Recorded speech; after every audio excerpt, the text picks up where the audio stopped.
আল্লাহর হাবিবের উপর ঈমান আনলো। বিলাল ঈমান আনার পরে বিলালের উপরে ইস্তিমুলার চলে গেল।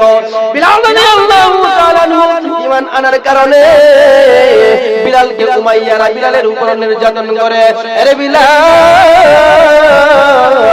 তুই যদি রে বিলাল ইসলাম না চারস করে আমরা হত্যা করে ফেলবো, নির্যাতন করব। বিলাল ডাক দেওয়া, উমাইয়া নির্যাতন করতে করতে আমি শহীদ হইতে পারি, আমার জীবনটা চলে যাইতে পারে, আমার শেষ বিন্দু রক্ত টাকা পর্যন্ত, আমার শেষ নিঃশ্বাস টাকা পর্যন্ত যেই ধর্মের উপর ঈমান এনেছি, যেই ধর্মের উপর আমি কালিমা পড়েছি, যেই নবীর উপর ঈমান এনেছি, যেই আল্লাহর উপর ঈমান এনেছি, এই আল্লাহকে একটা মুহূর্তের জন্য বলতে পারবো না। আমার বন্ধুরা, বিলাল রাদিয়াল্লাহু তাআলা ঈমান আনার কারণে বিলালের উপর নির্যাতন হয়।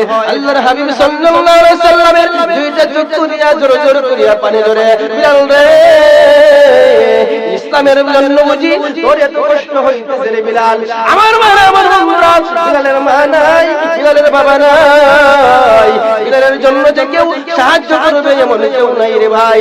আমার ভাইয়েরা, বিলাল রাদিয়াল্লাহু তাআলা ইসলামটা গ্রহণ করার কারণে এত ইস্তিমুলার চলতেছে, বিলাল ঈমানকে ছাড়ে না, ঈমান থেকে দূরে যায় না।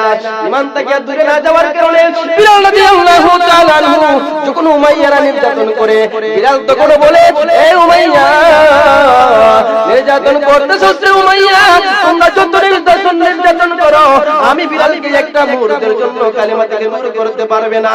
বিলাল রাদিয়াল্লাহু তাআলা নির্যাতন করে, আর বিলাল বলে আহাদ আহাদ। বিলাল রাদিয়াল্লাহু তাআলা ডাকতে বলে, আল্লাহর নবী গো, আমি